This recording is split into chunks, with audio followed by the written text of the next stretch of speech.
up the pitch, so he can be your out ball and kind of link things up. But on the whole, I thought he did extremely well. I got the man of the match, which I couldn't disagree with, although personally I would have leaned towards Jeff Hendrick myself. I thought Jeff was outstanding. Interesting. What do you make of Hendrick, Kev? I thought Hendrick was superb as well, passing forward, running forward, a bit of freedom with Glenn Whelan inside him.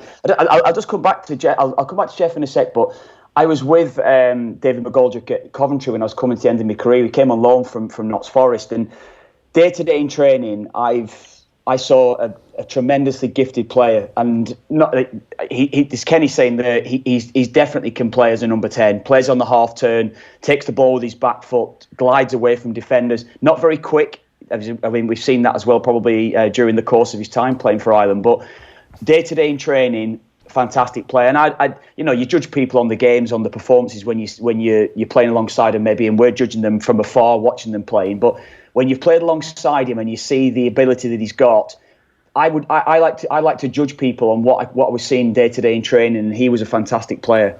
So how do we come up with the solution, lads? In that I thought he had a super game, McGoldrick. I thought he was one of the main reasons why we were so good in the build-up play.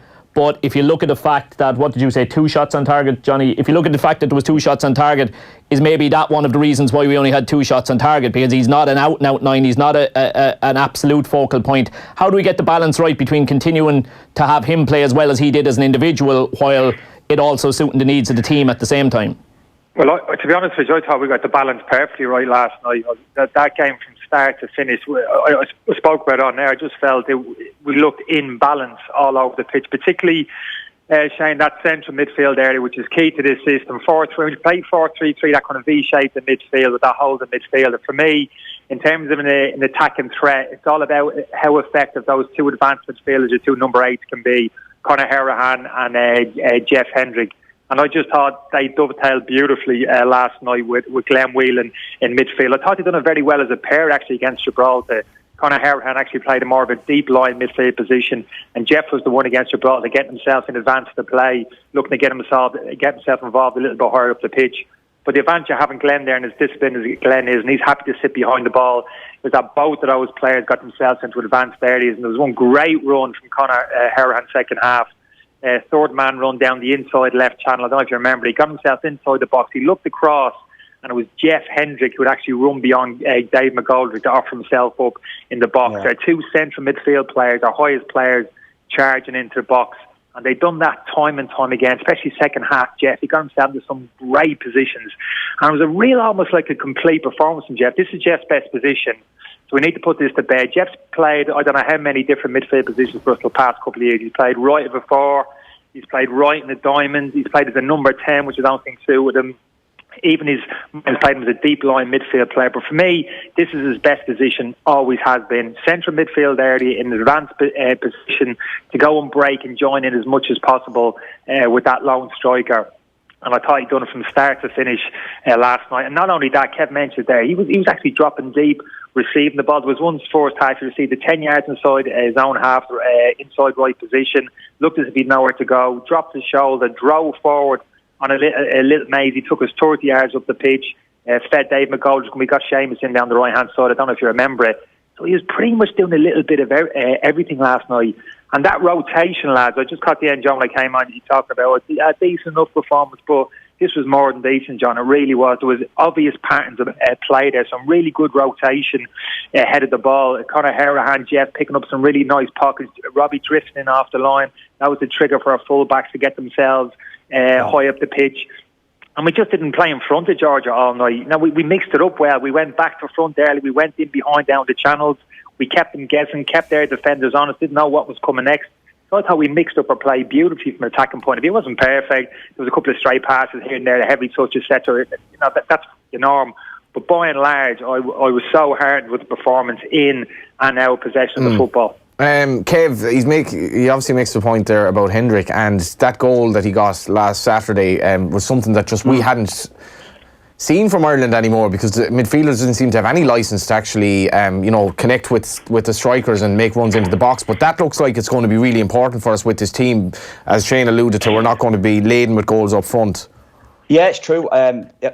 Clearly last night you could see the confidence was back. He was receiving the pass. How many times have we seen Jeff Hendrick not willing to come and get on the ball, almost running in behind players with a reluctancy to receive the ball? I actually felt for one of the chances last night he was quite lazy. He could have got himself back on side. He was more frustrated about Robbie Brady. If you remember the one where it went into McGoldrick, it went down the right into Robbie Brady. Robbie Brady should have maybe played it to Hendrick, but Hendrick was frustrated that he didn't receive the pass. He could have got himself back on side. He'd have had a tap in at the far post. But anyway, that's by the by.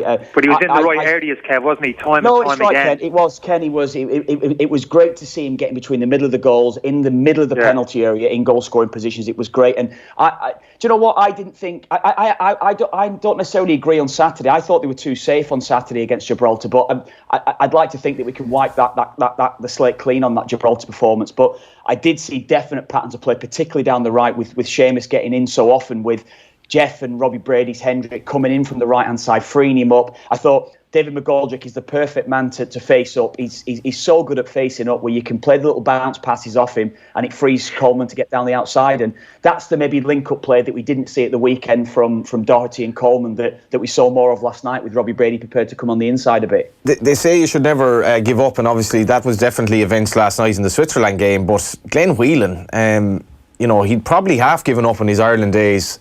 For me, he was the man of the match last night. But what did you make of him, Kenny, in the sense of just the solidity he gave us and that kind of calmness in that vital role of the anchor man? Yeah, he was the perfect foil. We all think most of us suspected he'd go to, I'm not sure about Kevin, he'd go to the back three. You probably thought that yourself, Kevin, for the game last night, because obviously Georgia had cut above in terms of what we'd faced against Gibraltar, the technical ability of the team. Yeah. Generally, they play with that in midfield three, so it was kind of no surprise. So the chat obviously then was, who would his 3B? Now, under Mark, we've seen Harry Hart in that holding midfield position. For me, he's not a holding midfielder, Harry Hart. He's not a very good defender. So for me, that wasn't an issue. It was really Glenn was the obvious one. If you're going to commit to Connor and Jeff higher up the pitch, for me, there has to be that counterbalance. You need somebody with a defensive mindset who's comfortable sitting behind the ball, can read situations, make tackles, make interceptions, but also confident on the ball to receive the ball and actually maybe instigate a few attacks.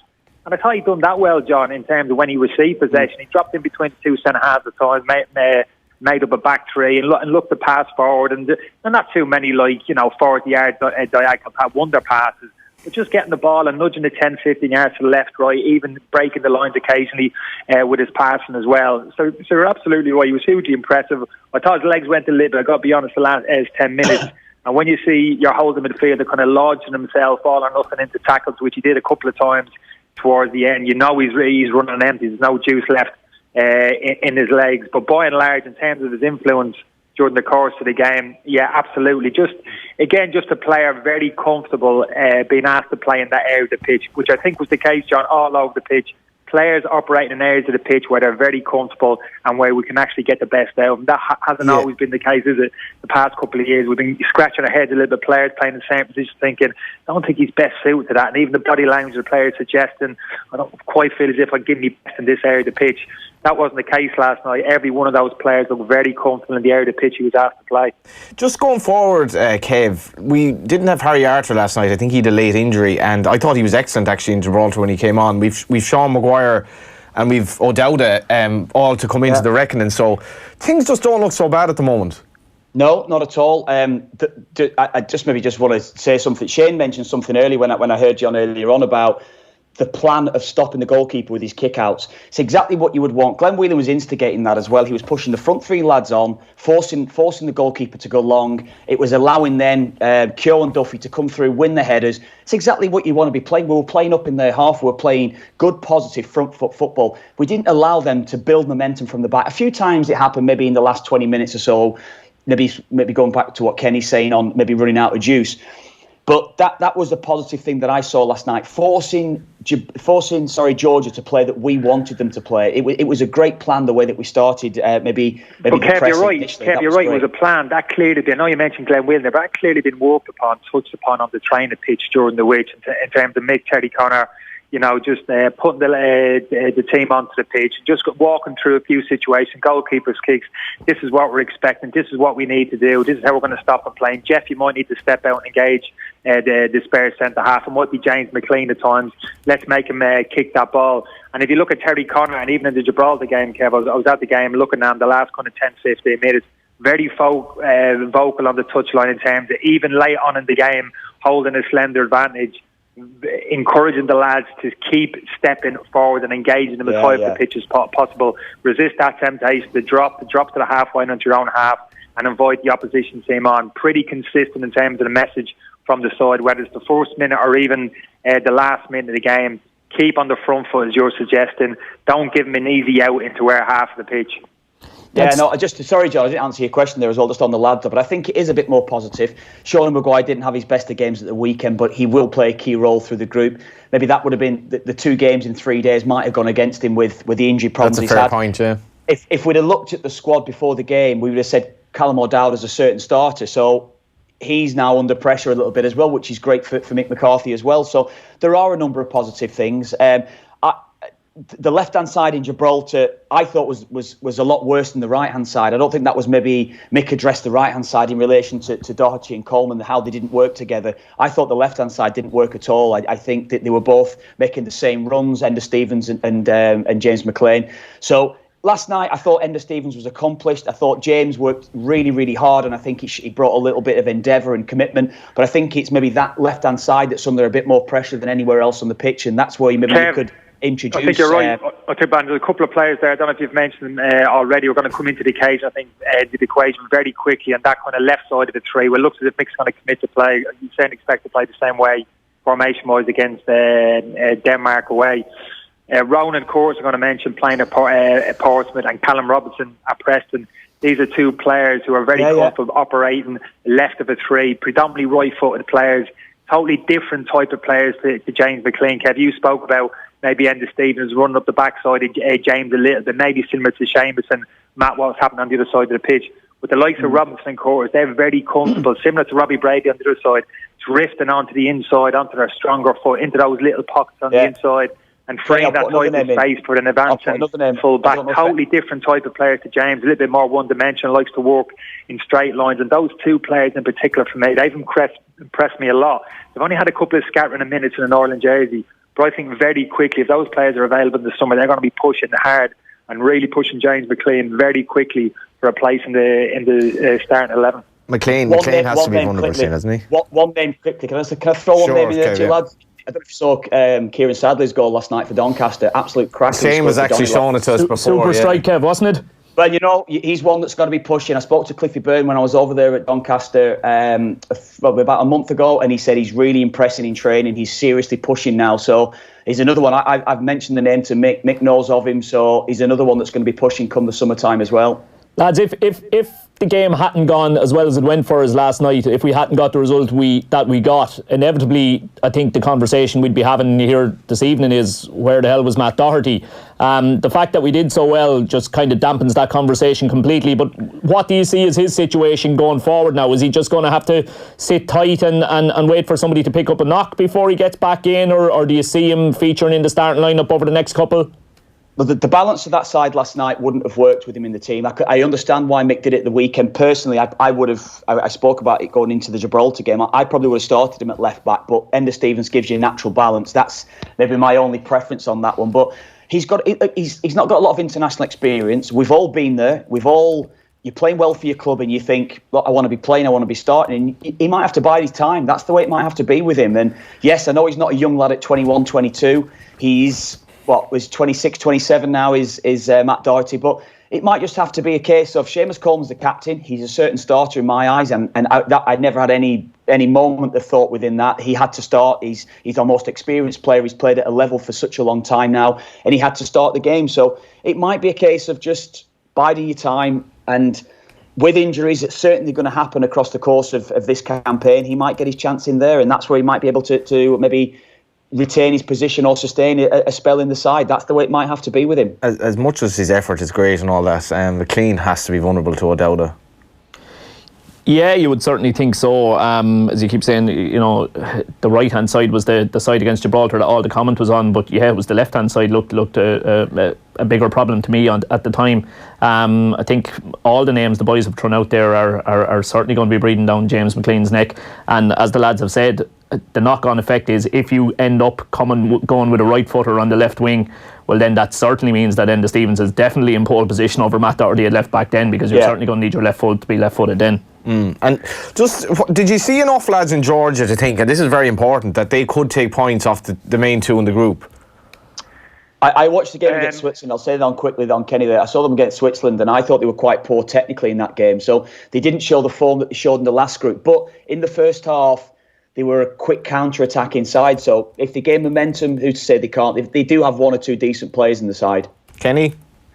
Yeah, but I was a little bit I watched a lot of the game against Switzerland. I was actually disappointed in them. I think technically very good, very easy on the eye. I had a couple of little moments last time. They moved the ball quickly in central area of the pitch around the box. It was really impressive, but they're lacking an essential striker of any real quality. I think that's a big weakness in the team, and they do look a little bit fragile kind of defensively when they get pressed. So I wouldn't be overly hopeful maybe of Georgia taking points off the top two teams in the group, but I wouldn't be overly concerned with it. My focus really would be on the team and their performance levels. It always is, particularly after what I saw last night, and I think it can only get better. The names that you've mentioned there, lads, players who can come in and really start pushing the existing players for a place in the side, that can only be healthy. And Miss got some really good options there, and some very versatile players as well. You mentioned Callum O'Dowda. Callum O'Dowda really impressed me in the summer. He played against the USA, and he played in those two number 8 positions in central midfield. And I actually thought he acquitted himself very well. I think potentially he's a player who could play in one of those advanced midfield positions. And he's the one player we have, Kev. He's got absolutely explosive pace. He's by far the quickest player that we have. He's got the ability to race past people, draw people towards him, he frightens people with his pace. It's always good to have at least one of them in your side. So the qualities he has, I think we can accommodate him in different areas of the pitch. Remember that the cross he put in right now, Brian over in Poland, he was operating on the right-hand side, drifting in onto his left foot, putting an in-swing across into the box.